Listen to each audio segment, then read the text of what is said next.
Il vivait dans un petit village, pauvre. Il n'avait pas assez à manger. Il n'allait plus à l'école. Il voyait sa mère pleurer tous les jours. Alors, il a décidé de partir. Il s'appelle Moussa, il a 20 ans. Il voulait aller en Europe, là où, pensait-il, la vie était meilleure. Il a quitté sa maison avec un sac et beaucoup d'espoir. Un homme lui a dit « Viens, je t'emmène. Une fois là-bas, tu pourras trouver du travail et aider ta famille. » Moussa l'a suivi. Mais très vite, les choses sont devenues difficiles. Il a dû marcher dans le désert pendant plusieurs jours. Il faisait très chaud. Il n'y avait presque pas d'eau. Des gens sont tombés. D'autres ne se sont jamais relevés. Mais Moussa continuait. Quand il est arrivé en Libye, il pensait que le pire était derrière lui.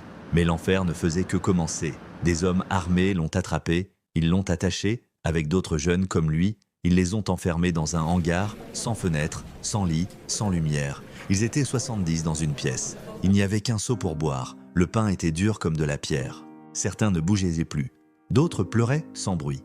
Chaque jour, les gardes entraient. Ils criaient « Appelle ta famille, dis-leur d'envoyer de l'argent ». Mais la maman de Moussa n'avait plus rien. Elle avait déjà vendu sa maison, ses habits, jusqu'à sa dernière casserole. Alors Moussa a été forcé de travailler. Il devait porter des choses lourdes sous le soleil. S'il tombait, on criait encore plus fort. Il n'était plus un garçon. Il était devenu une chose. Mais malgré la faim, la peur, la douleur, chaque nuit, Moussa murmurait « Ya Allah, ya ne m'abandonne pas. Je veux juste vivre ». Un jour, ils ont dit « Vous partez, en mer ». Ils les ont mis dans un petit bateau en bois. Ils étaient plus de 100. Il n'y avait pas de gilet, pas de moteur fiable. Ils étaient serrés comme des sardines. Certains étaient malades, d'autres ne parlaient plus.